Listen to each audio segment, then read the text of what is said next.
할렐루야. 우리 앞뒤자고 인사입니다. 잘 지냈습니까? 별거 없으세요? 우리 집사님 요새 강정 만든다고 추운데 고생하시네요. 오늘 날씨가 많이 춥죠? 자, 오늘은 빵집 이야기를 좀 하겠습니다. 제목 따라해봅니다. 빵집 이야기. 빵집 이야기.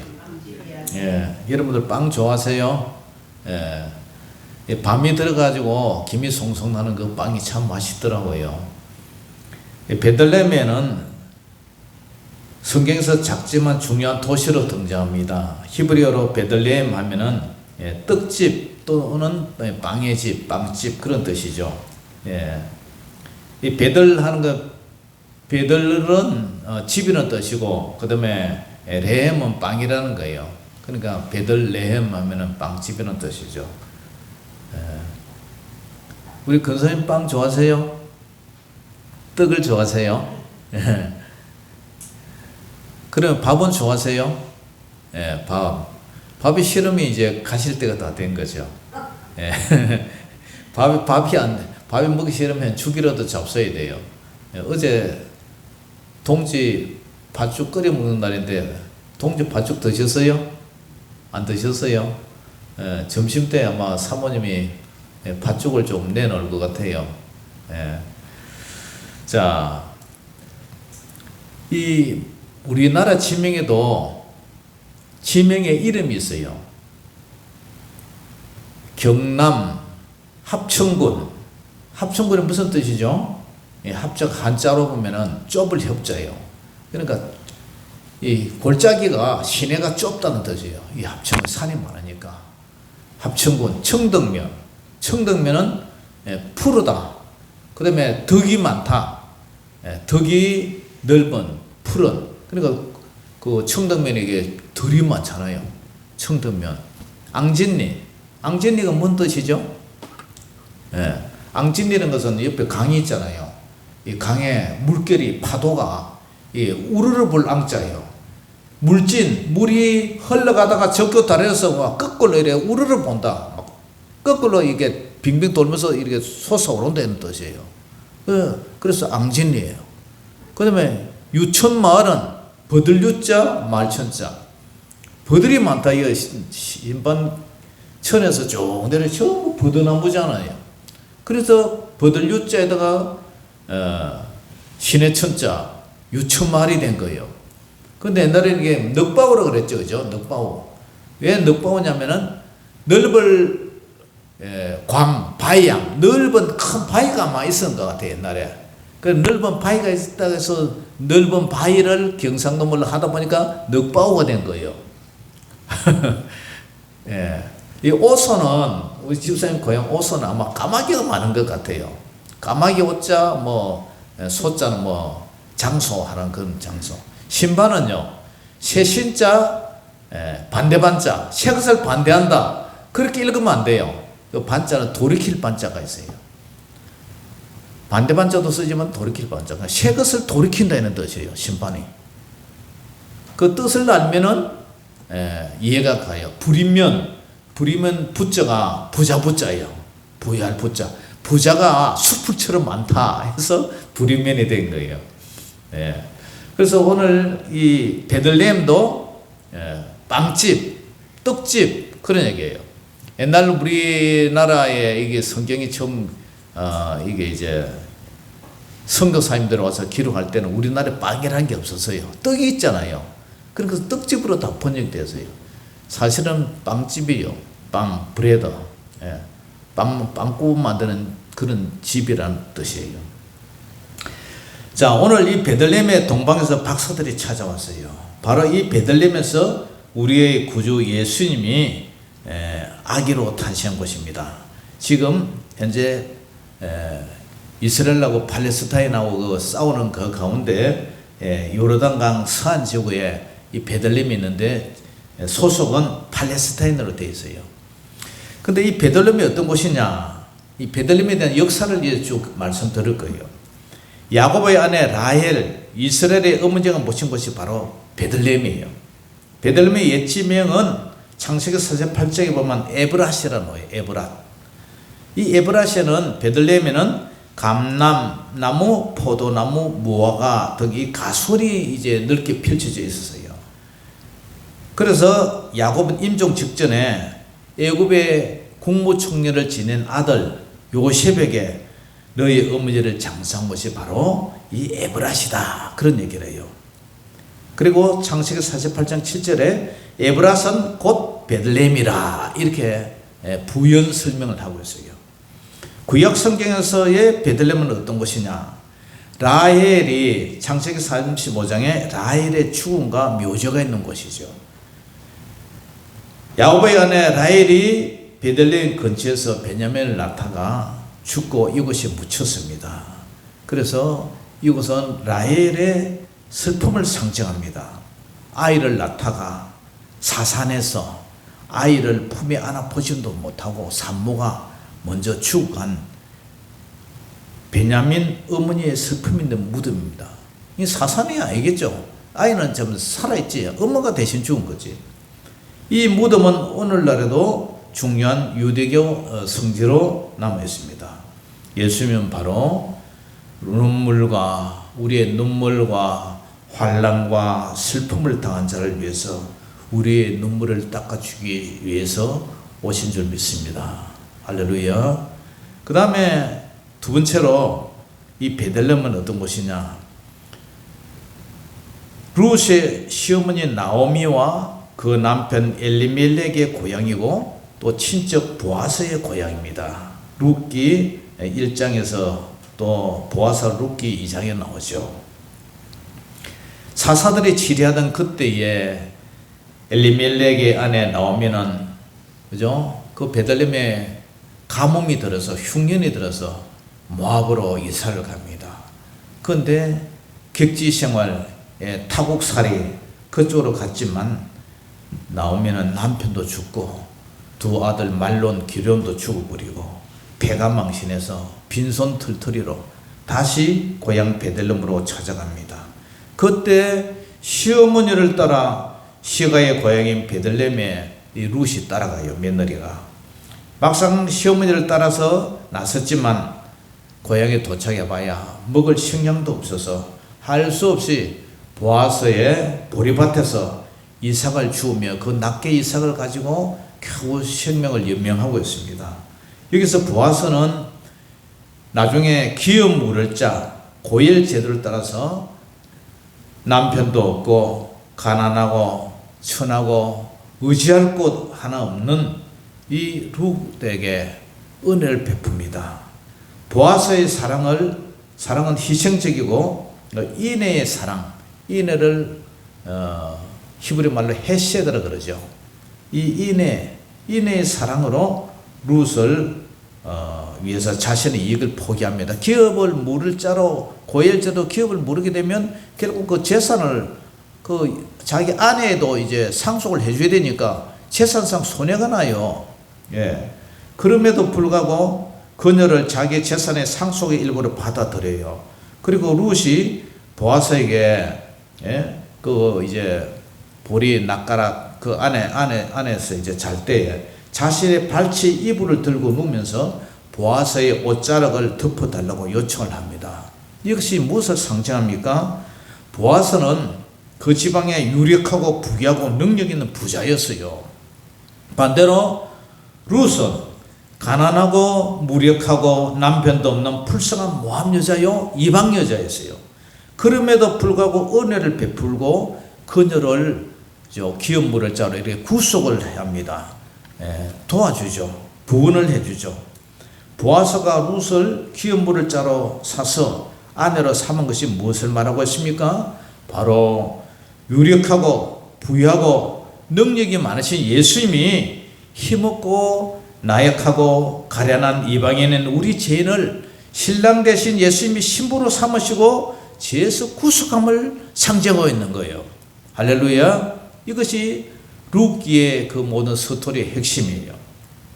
보아스와 룻의 아들이 오벳을 낳죠.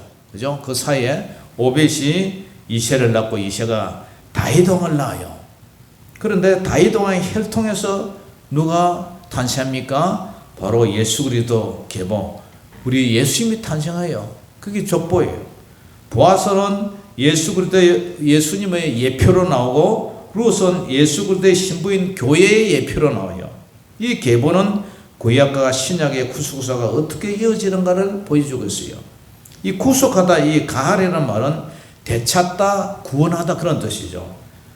보아스가 룻의 기업 무르기를 통해서 그녀의 가정을 되찾고 구원하고 회복시킨 것을 나타내요. 보아스와 룻의 사랑과 은혜는 예수님의 구속을 예표하고 있습니다. 보아스의 기업 무를 제도와 대속은 예수님의 대속의 사랑을 예표하고 있습니다. 보아스의 희생적 사랑과 인애는 예수님의 십자가 사랑을 예표해요. 하나님의 섭리와 인도하심은 보아스와 룻의 만남이 됐고 그들의 만남은 하나님의 섭리와 인도하심을 보여줘요. 그래서 베들레헴은 단순한 탄생지가 아니라 이와 같이 희생과 사랑으로 이루어진 구속의 역사를 상징하고 있어요. 그러므로 룻께서 일어난 베들레헴은 이런 구속의 사랑을 노래하고 있는 뜻깊은 말인 것입니다. 그 다음에 이 베들레헴은 또 누구의 고향입니까? 다윗 왕의 고향입니다. 베들레헴은 다윗 왕이 태어나고 어린 시절을 이곳에 보내요. 베들레헴은 사무엘 선지자가 다윗에게 기름을 부어 왕으로 세운 장소입니다. 그것이 사무엘상 16장에 일어난 사건이죠. 이로 인해서 베들레헴은 다윗의 동네로 불려집니다.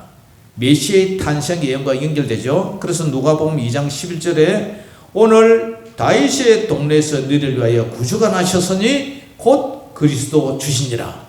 그래서 여기가 다윗의 동네라는 말이 나오는 거죠. 하나님은 세상의 기준으로 볼 때 작고 하찮아 보이는 이 작은 것을 통해서 위대한 일을 이루십니다. 우리가 가진 부족함이나 연약함에도 불구하고 하나님께서는 우리를 통해 일하시기를 원하세요. 다윗도 베들레헴 출신으로 형들보다 작고 말제잖아요. 말제가 태어나고 말제로서 형들의 관심 받게죠. 그래서 모두 다 왕을 간택한다고 왕의 기름을 부은다고 다 했을 때에 이 다윗 왕은 최고 말제니까 어디가 있어요? 지금 들판에서 양치고 있는 거예요. 그런데 아무 관심도 없고 양인에 치고 있던 그를 하나님께서는 이 말제를 이스라엘 왕으로 선택하세요. 우리의 삶에서도 하나님은 우리의 약함을 통해서 강함을 드러내십니다. 아무도 알아주지도 않고 아무도 관심이 없는 우리를 하나님의 자녀로 삼아 주셨다는 거예요. 할렐루야. 베들레헴은 바로 이런 곳입니다. 그 다음에 베들레헴은 어떤 곳이냐? 베들레헴은 작지만 작은 골이 아니었어요. 왜냐? 그곳에서 이스라엘 목자 왕이 탄생한 마을이기 때문입니다. 미가서 5장 2절에 보면은 구약성경 미가서 5장 2절에 베들레헴 에브라다야 너는 유다 족속 중에 작을지라도 이스라엘을 다스릴 자가 내게로 나올 것이라. 그의 근본은 상고의 영문에 있느니라. 이 작다, 작을지라도 이 말은 차이라는 말로 작다, 하찮다는 뜻이에요. 아주 하찮다. 네. 베들레헴이 크기나 중요성 면에서 다른 도시에 비해서 너무 미미했다는 거죠. 그러나 하나님은 이 작은 마을을 선택하셔서 메시아가 탄생하는 장소로 삼으셨다는 거예요. 미가 선지자는 메시아가 이 작은 마을에서 태어날 것을 예언했어요. 그래서 마태복음 오늘 우리가 읽었던 2장에 동방박사들이 메시아를 찾아 베들레헴으로 온 사건에서 그 구속사가 성취가 돼요. 자, 오늘 마태복음 2장 1절부터 본문 한번 읽어봅니다. 시작. 헤롯 왕 때에 예수께서 유대 베들레헴에서 나심에 동방으로부터 박사들이 예루살렘에 이르러 말하되 유대인의 왕으로 나시니가 어디 계시냐? 우리가 동방에서 그의 배를 보고 그에게 경배하러 왔노라 하니 헤롯 왕과 온 예루살렘이 듣고 소동한지라. 왕이 모든 대제사장과 백성의 서기의 관들을 모아 그리스도가 어디 나겠냐 물으니까 뭐라 그래요? 5절부터 시작. 이르되 유대 베들레헴이 오니 이는 선지자로 이렇게 기록된 바 미가 선지자가 말한 것처럼 6절 시작. 또 유대 땅 베들레헴아 너는 유대 골 중에서 가장 작지 아니하도다. 왜? 내게서 한 다스리는 자가 나와서 내 백성 이스라엘의 목자가 되리라 하였음이니라. 아멘. 이 작은 마을에 바로 우리 예수님이 이스라엘 목자가 오셨단 말이에요. 그래서 베들레헴은 어떤 집이라고요? 빵집이, 떡집. 떡이나 빵은 사람의 생명을 유지하는 가장 기본적인 양식이죠. 예수님은 자신을 생명의 떡으로 비유하심으로써 영적 생명을 주시는 분이라고 자기를 소개하고 있습니다. 요한복음 6장 35절에도 예수께서 이르시되 나는 생명의 떡이니 내게 오는 자는 결코 줄이지 아니할 터이요 나를 믿는 자는 영원히 목마르지 아니하리라. 할렐루야. 출애굽기 사건에 보면 출애굽기 이스라엘 백성들이 광야에서 배고픔을 느끼자 하나님께서 하늘로부터 만나를 내리셨어요. 이 만나는 아침에 내려난 하얀 가루로 가시 같고 이슬같이 생긴 그 떡가루예요.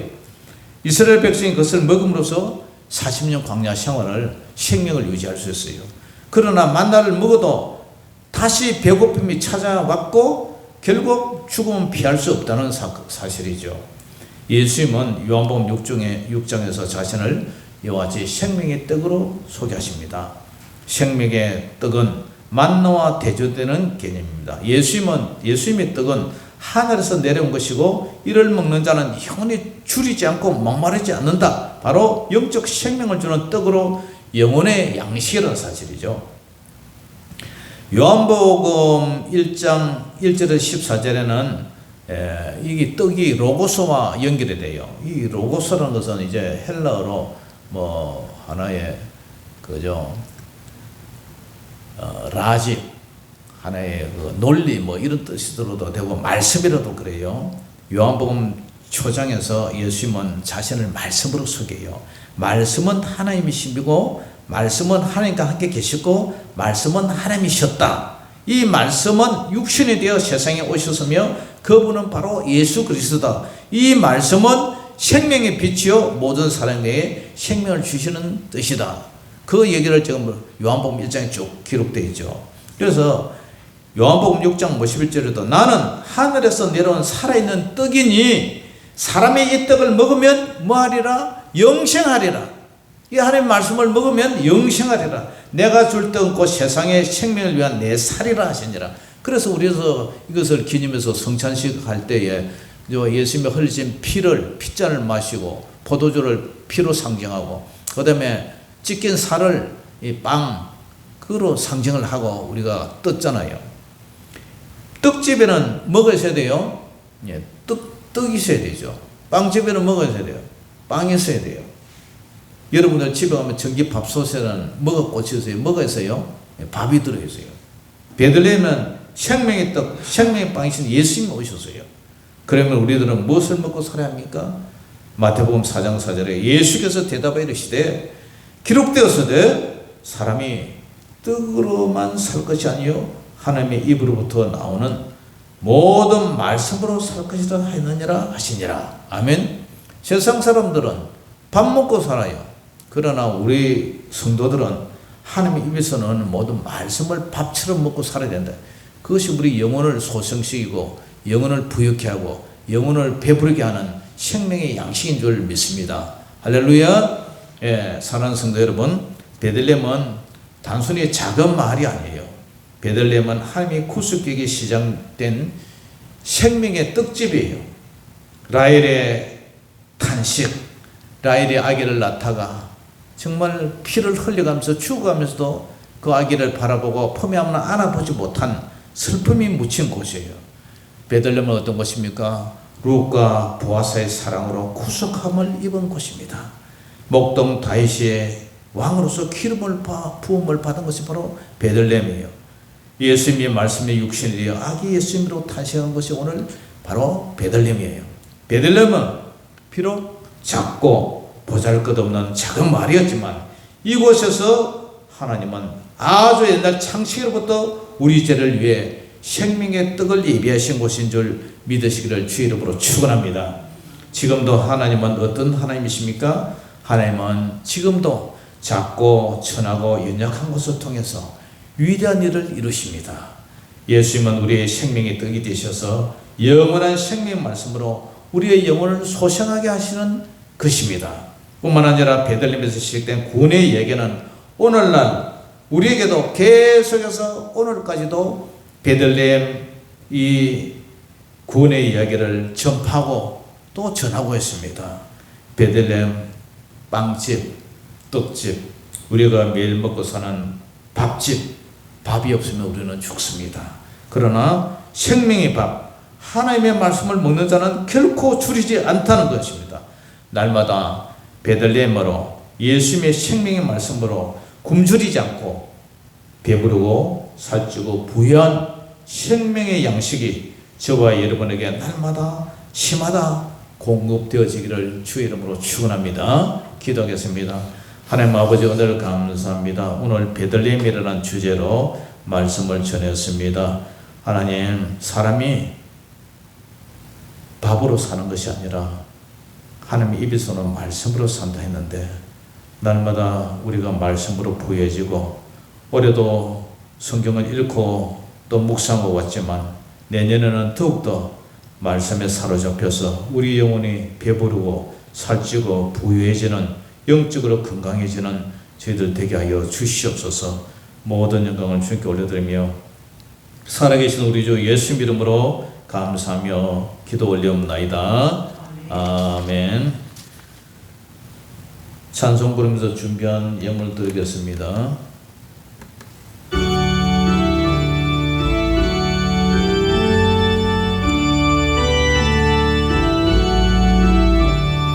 우리 구주나신 날 목자 영광 볼 때에 천사 찬송하는 말 예수 과연 나셨네.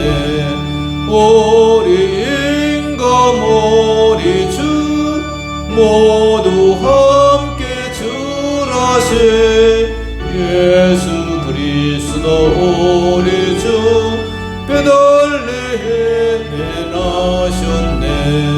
천사 노래 듣고서 베들레헴 가보니 나신 아기 누군가 예수가 연나셨네. 우리 임금 우리 주 모두 함께 주라세. 예수 그리스도 우리 주 베들레헴에 나셨네. 목자처럼 우리도 나아가서 엎디세. 오늘 너희 속에서 예수가 연나셨네. 우리 임금 우리 주 모두 함께 주라세. 예수 그리스도 우리 주 베들레헴에